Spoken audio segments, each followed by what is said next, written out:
Hey folks, Quill18 here, and welcome to another episode of Let's Teach Quill how to play Total War. This is Total War Warhammer 1 that we're playing in preparation for Warhammer 2 coming out soon. I'm playing as just the dwarves, just the principal sort of dwarven kingdom here, although plenty of other dwarven factions that hopefully we'll be able to combine up.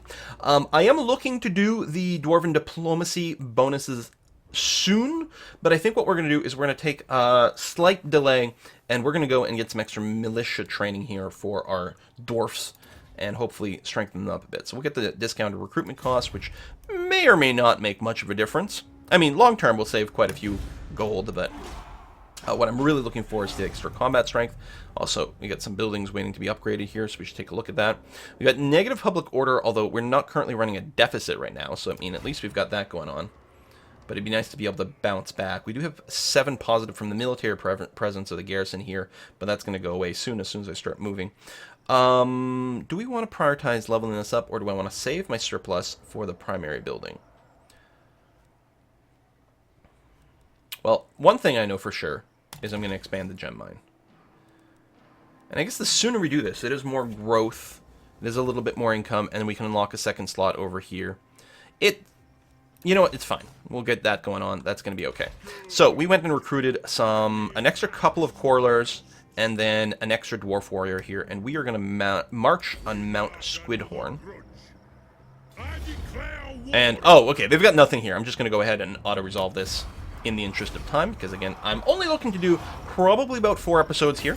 I'm recording them back to back to back. And, see, now, that's a big money difference. I'm going to go ahead and do the sack, and then I'll attack it again next turn. Ooh. Oh, we found a Cooper, which got equipped to my legendary lord. Oh, a couple of things. So, if we take a look over here... Oh, he's got a skill point as well. I want to go Axe Lord. So, I've got a Sapper, so enemy siege holdout time is decreased.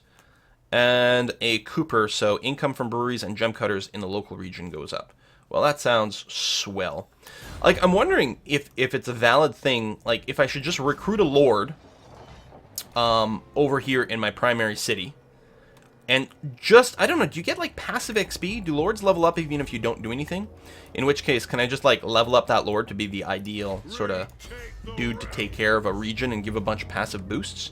Maybe I can cycle the lords in and out. Maybe it makes sense for the first lord to get him a bunch of the city-based traits right away, then just park him in a city and then swap in a new lord. He'd come in lower level, though. I gotta say, one of the things I liked when I played my Empire game is the fact that one of the lord upgrades is just, like, giving him a mount. And then later on you could get, like, a Pegasus, like a flying mount. Like, what? That's cool. Alright, so we're gonna go and just finish off the city. Auto. Decisive. And we are going to officially occupy it now. Blam. Apparently we got a second Sapper. Iron Curse Icon. Oh, we got an enchanted item that's going to give us missile resistance. We also got a Regiment of Renown. Miners with blast charges here. And we control the Silver Road, which means now we can pass a commandment. I'm tempted to take Venerate the Ancestors here just for slightly more public order, because it's decreasing pretty hard right now, mostly because of the conquest. Alternatively, I'd like the growth bonus. I mean, we can the public order will go to -2 next turn, and the provincial instability will burn away over time. So we will start to run a positive regardless. So, I don't know. I guess I'll take Empower the Guilds, so we can actually grow this. We can do some building. I think it would be a good idea to build... Oh, I can't do the bar here right now. So, more growth or more money? More money. Seems like a good way to go. So that's all done.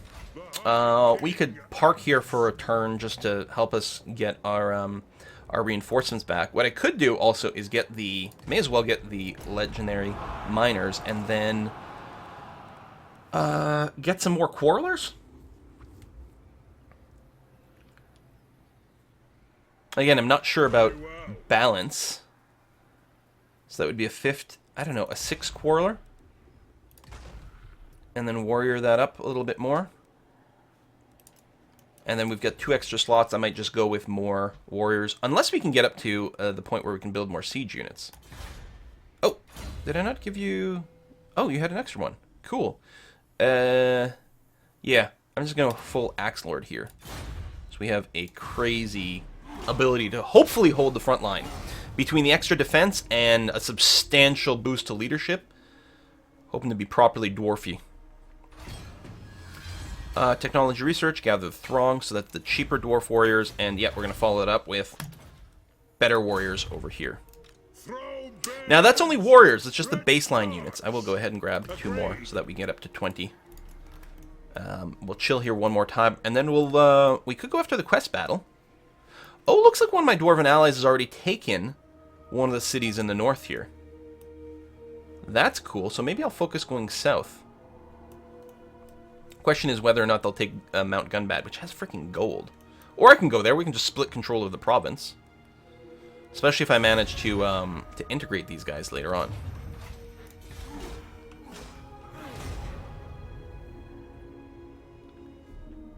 Turn. Should do the quest battle.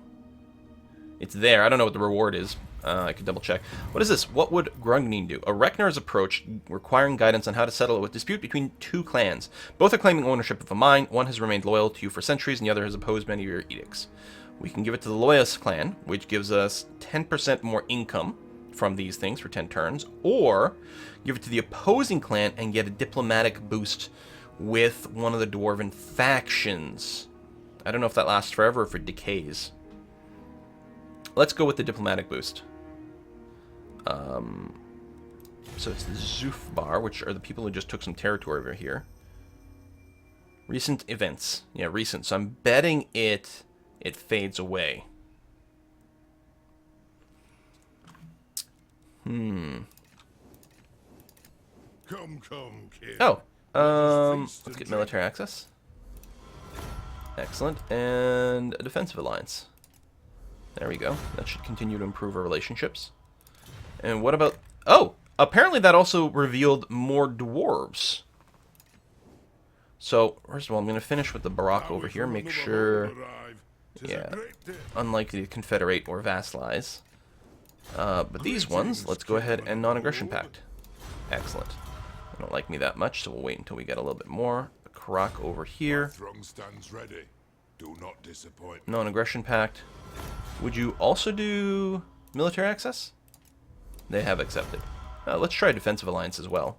No, that's fine. It's cool, man. Alright, so 4 other Dwarven realms for us to deal with at this point. We have no trade available here because we don't have the ability to have a route to their capital. I'm betting once we take care of the last Bloody Spheres contingent, we can probably set up a bunch more trade routes and get some crazy trade going on. So we've got some things that we can purchase. We could level up this building as well.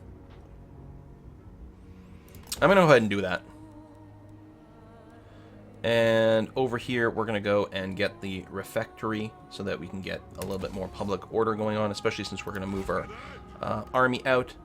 And yeah, I'm going to go ahead for this quest battle. Now, that's the distance we can march. If I go and switch to my use underway, which is one of the Dwarven abilities to travel under the ground, I can actually go all the way here. I think the radius is the same whether you're doing your normal movement or you're using the underway. But the underway ignores all difficult terrain and all impassable terrain, so you do tend to go a lot further. There's also the march here, which gives us 50% more, but you can see it doesn't let me reach quite as far. So I will, in fact, link a port to over here by traveling via the underway. And we're just outside of the quest. Alright, I think that's going to be okay for the next turn. Now, I don't know if I'm in here, if, like, I'm invisible or not. There's all these things about, like, interception rates and whatever, but I don't know how much of a thing that is. Alright, it's... Where's... Oh, right here. Traverse underground terrain, no really be impassable. Immune to attrition is going to be nice when we're fighting the vampires. Nearby hostile enemies may intercept this force. Should we be intercepted, we can't retreat.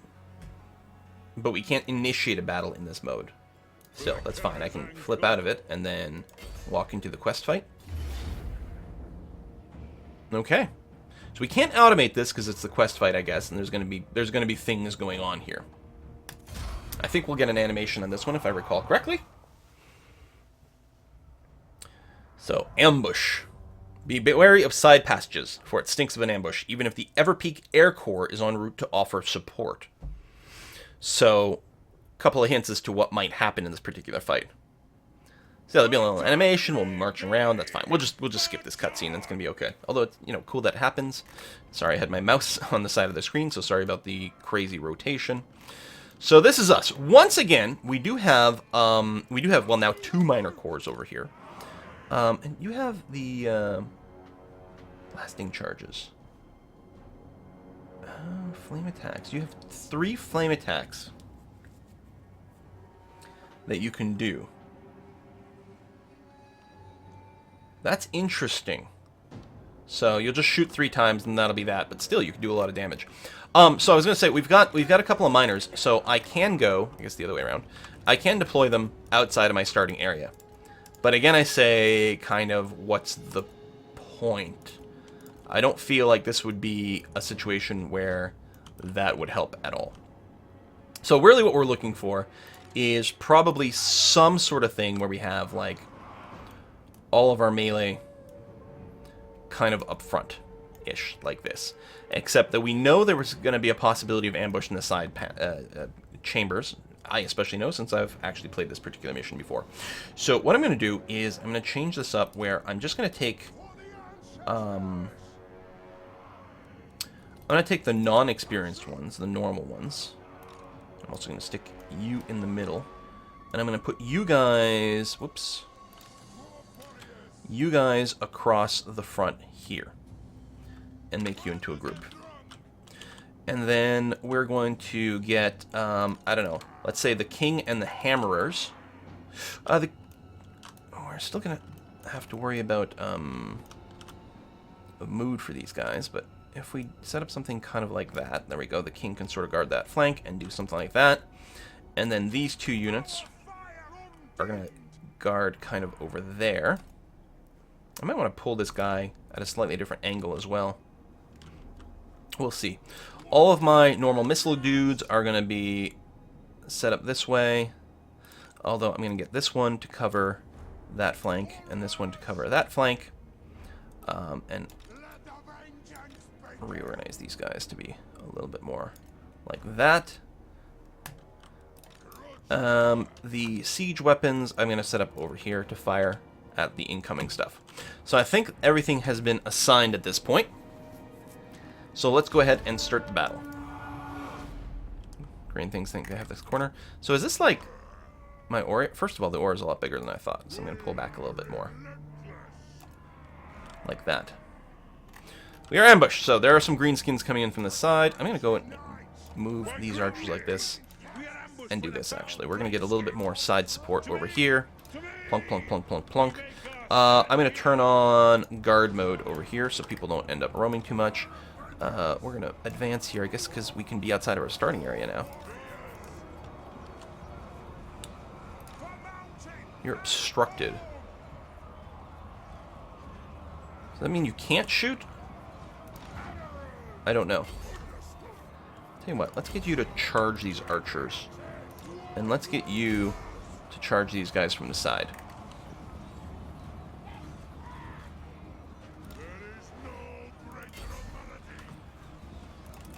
Come over here. Okay, artillery's going out. These guys, I think, are already retreating. Yeah, they are. Okay, that's fine. We're going to get the Lord to come back over here. We're going to get you two to return to guarding that.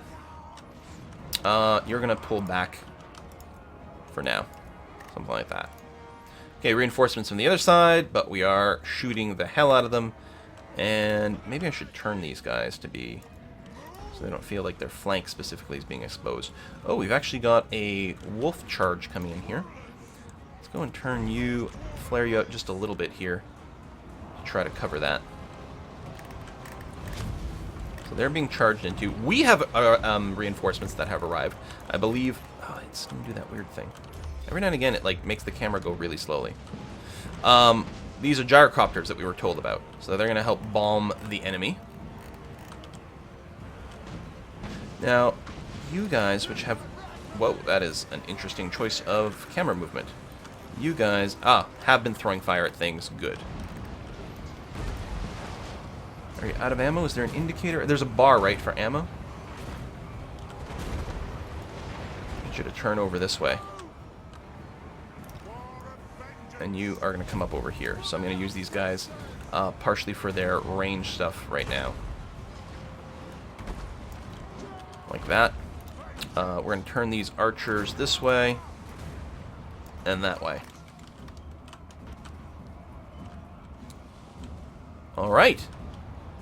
Holding things well. I mean, again, the battle bar for this was insane right from the start. That's the Lord, and he's still running away. I'll center my Lord a little bit more. Like, I don't know if how actively I should be fighting with the Lord. Monstrous foes from the rear. There's definitely something there. Pause. They're gonna go smash into my archers. You get here. You get here. You're pretty badly hurt, but get over there. How's that starting to reform? Looks like you can probably go and do this. And I'm going to get the Lord to go and, like, run out there. Well, run as much as you can, being carried on a giant throne, which does not seem very practical for battle. Are you going to, like, screw everything up here going through? Okay, that's not too bad. So, you, what's your threat? Yeah, low threat. So the Lord can, like, take these things just fine. I'm going to tell you to turn over that way. And you as well, turn over here. Although I think we're going to be okay regardless, actually. Well, everyone else is retreating. We only have to kill whatever these are. Trolls. They have poor leadership, so they'll break pretty quickly.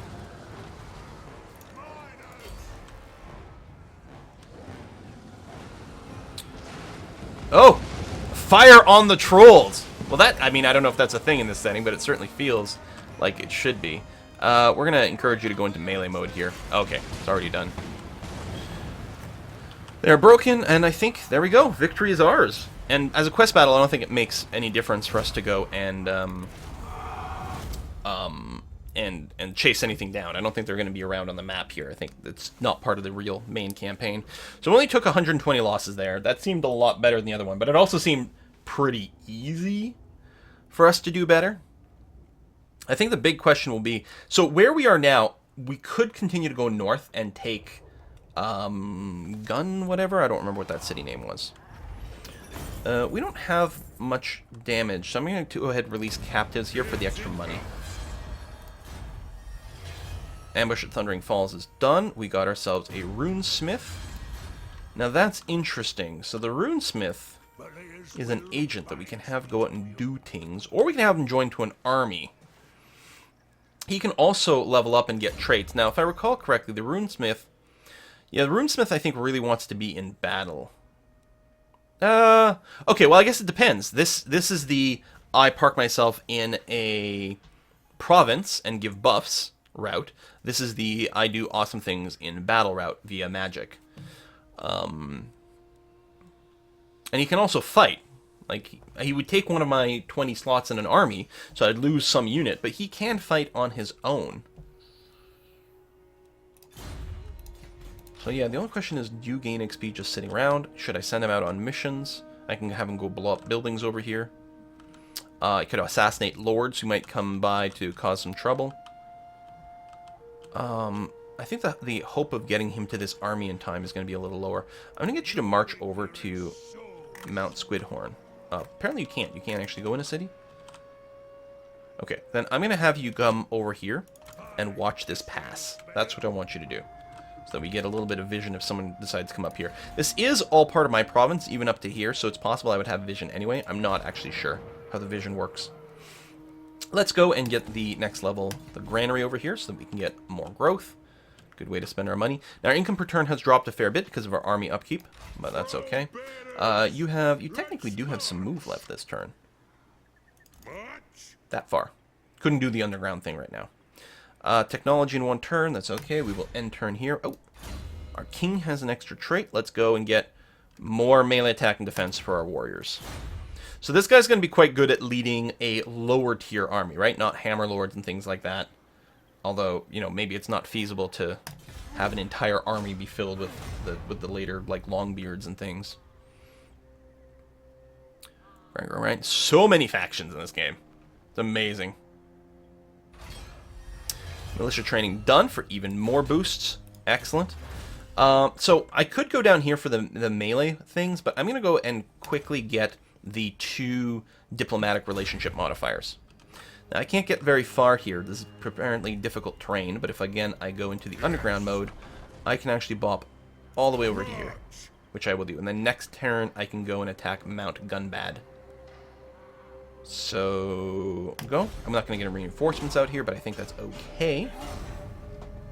Oh, that's our hero wandering about. I think there's also a button to consolidate your troops. Okay, we have a bloody spear going around somewhere. I don't think that's in a location that's bad for me, though.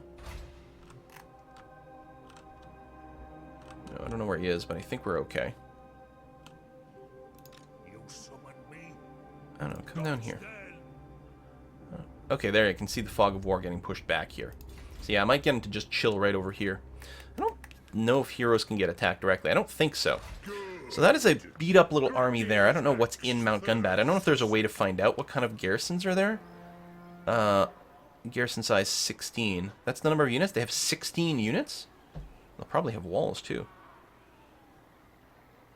Well, I mean, we're going to go anyway. If we do have a bad thing going on here, it would be a good learning opportunity. Now, Mount Gunbad has walls, so we can build siege equipment to prepare. I mean, we can attack right away, but we probably want, you know, siege towers so that we can get our troops up onto the top of the walls, or a battering ram to be able to smash things down. Although our miners here are actually pretty good at attacking the gate. In 8 turns of just keeping this under siege, they will start to lose hit points, and in 13 turns, they'd actually surrender outright. So we could consider waiting for something like that. I'm going to get 1 siege tower built and 1 battering ram in the queue, so in 2 turns we'll have those done. We can reevaluate at that point. The other thing we could do... continue siege. The other thing we could do, and maybe should have done, is talk to these fellas and do a war coordination and say, hey, listen... let's attack this settlement over here. I think that will encourage him to move over that way. See, I'm super strong relative to these guys. Surely we can get... We'll hear it before oath cold. There we go. You're fine with that. And I'm assuming our relationship's improving with them overall. 25 moving towards 60. Yeah, that's going to be okay. These guys are pretty low, but they're improving. Do we have anything? We have a non-aggression pact. That's about it. No trade routes available yet. Okay.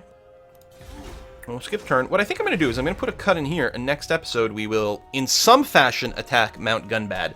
And that's one of the things. I find defending is very easy, but attacking, especially a city, to be a little on the tricky side. This one, I don't know if it's attackable. Now, if these guys move out and get in a position where they can assist, that could certainly be a thing. But yeah, right now it's pretty dangerous. They are starting to get some public order drops. But I don't know how nervous I should be about things that are back here. Let's get you to keep up our income. That's going to be fine. 2 turns until another surplus growth, and then we'll get to level 3 over here. I mean, maybe we get higher tier units. Maybe we can get more siege units, right? If we just got more, like, sort of catapult-y kind of stuff, that might be a viable route to go. You can build something else here. Public order is negative but growing, so I'm not going to need to build another brewery. I might want to go for more growth. I might also want to build a trade depot, which is a plus 2% trade agreement tariff faction-wide. So by building this, all my trade agreements become better, and I have more trade goods as well. And this also increases income from all buildings in this province, of which there aren't that many right now, but we will probably build more.